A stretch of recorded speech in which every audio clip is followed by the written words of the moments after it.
Hello, knitters. I wanted to put together a tutorial for you to help with some challenges on the robin sweater. So I am making the robin sweater, which is a pattern written by Suzanne Muller. And this sweater is beautiful.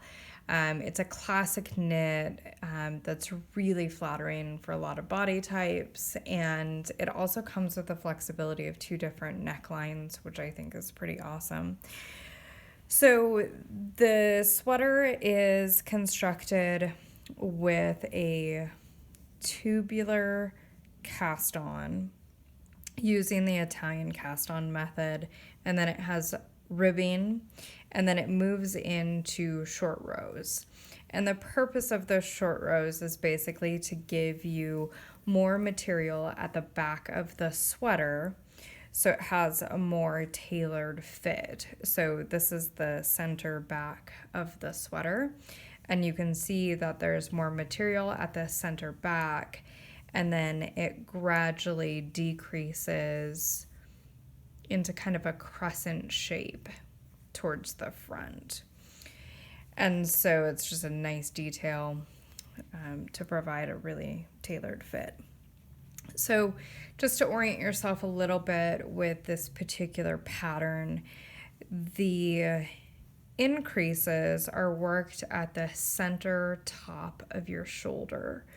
So you have an increase line here on one side and an increase line here on the other side of the shoulder. And so what I've done is I have marked these with 2 stitch markers. So you can, once you get a few rows in, you can really see this line start to protrude, and you can see it pretty easily, but still, you can put those markers in there to just make sure that you are keeping on track with where you're inserting your increases. So the other thing that's kind of tricky about this, or a little bit disorienting, is kind of the way that this is set up. And you can see that I have some smaller needles here holding some of the collar stitches. And so what's happening is you are working short rows.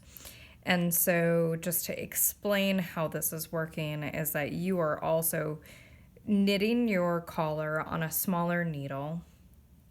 And then once you start the body stitches, you increase to a larger needle and you start working those. But what's happening is as you're doing your short rows, you are gradually working your way towards the center front. And so you're not going to immediately knit these stitches at the center front. With that being said, at the same time that you are doing increases, you are also doing short rows. Or I guess rather, as you're doing short rows, you're also doing your increases. And your increases will happen on every row on the wrong side and the right side. So to explain a couple of things and to show you how this is going to work, I'll do a little bit of a demo. There's going to be a little bit of knitting happening here, so you can grab some coffee, sit back, relax, knit with me. I am also making a modification on this particular pattern. I'm using German short rows rather than the wrap and turns. So you're going to see me do the German short row right here.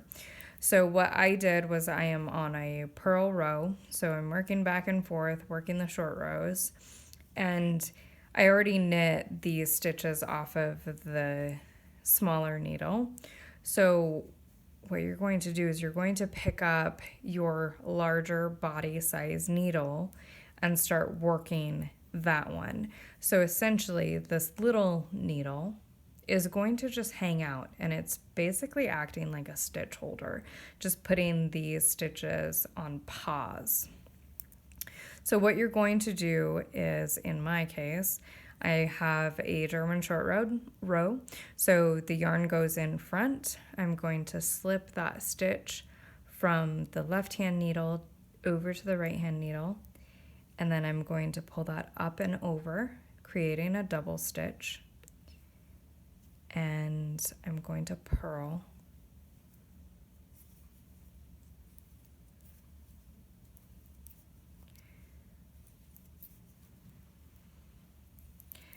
And I'm going to purl all the way over until I reach my set of increases.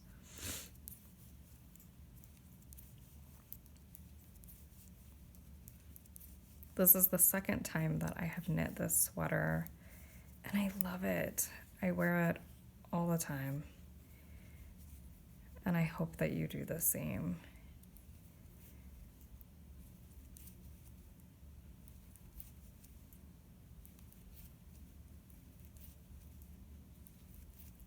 When you do your increases on the wrong side, you do have to pay attention because you're going to be increasing, you're going to be doing a make one right, which is going to be a right leaning increase, and a make one left, which is a left leaning increase. So I tell myself silly little rhymes to help myself remember, but basically it's going to happen right next to or right where this stitch holder is, or the stitch marker. So I'm doing a purl side increase, and it's a right leaning, and so you're basically going to reverse like what you would know as a make one right. So typical make one right is going to come in from behind, but since we're on the reverse purl side, you're going to go into the front of that bar, and then you're going to you're going to purl into the back loop of that. And you'll know that you're doing it correctly because it creates a really tight, almost twisted stitch. And then slip the marker, purl the stitch, slip your marker, and then we're going to do a make one left on the purl side. So we're going to go behind and then purl into the front. And you can see that it creates this really nice kind of twisted stitch there. And then we're going to purl across.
The stitch marker right here is my beginning of round stitch marker, so nothing's really happening there. I'm just going to slip it and continue purling across.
Again, we're ready to do an increase.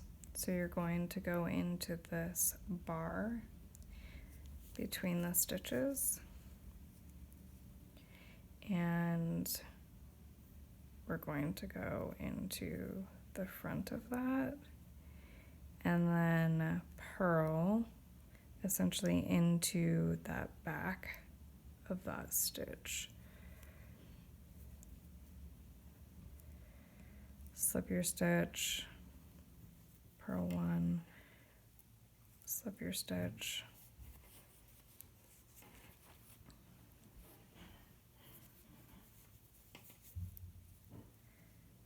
lift your bar from the back, purl that stitch,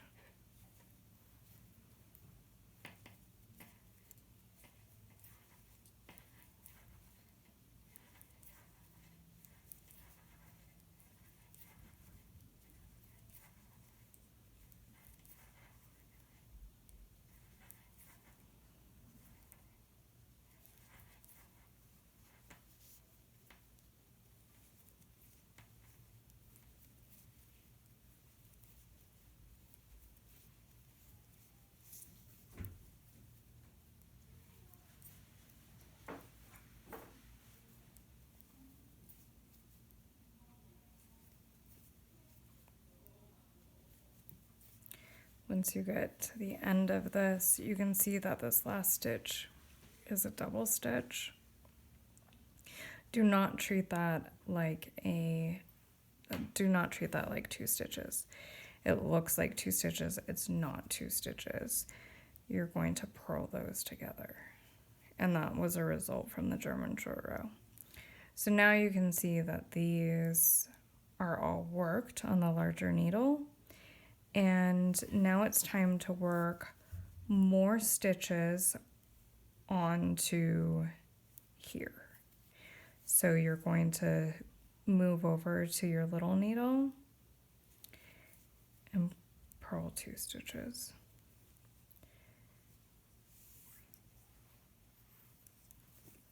Then you're going to turn your work. This is where the short row happens. This little needle is going to just, again, hang out, and you're resting your stitches.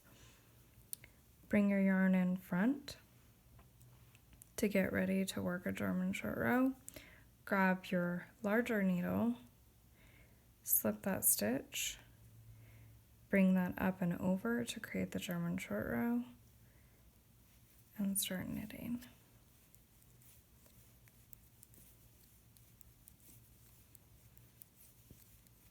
And so you will just keep that rhythm of working to the end of your needles on your big needles. Work 2 stitches off of your little needles, turn, and do your short row. So that's the rhythm of this and how that works. Again, I'm nearing the section where I'm going to do an increase. So I'm going to knit all the way up until I have my marker. You can see this line, which is really beautiful. You know, it just kind of will basically guide you and tell you where your increases need to happen. After a while, I'll actually take these stitch markers off because I won't need them anymore. Because I can see exactly where I need to work my increases. So for the increases, the silly little rhyme that I tell myself to keep my make one right, make one left, is when I'm making one right behind you. So I'm going to take the needle, put it behind that bar, knit it through the front. It creates a twisted stitch with a closed up gap. Slip, knit, slip, make one left, is left front door open. So I go into the front, and again, you want that to be tight. So you're going to knit that into the back loop. And again, it creates this nifty little twisted kind of looped stitch that closes that up really, really nicely. And so you'll just continue working in that way until you have the number of stitches worked that the pattern tells you. So good luck.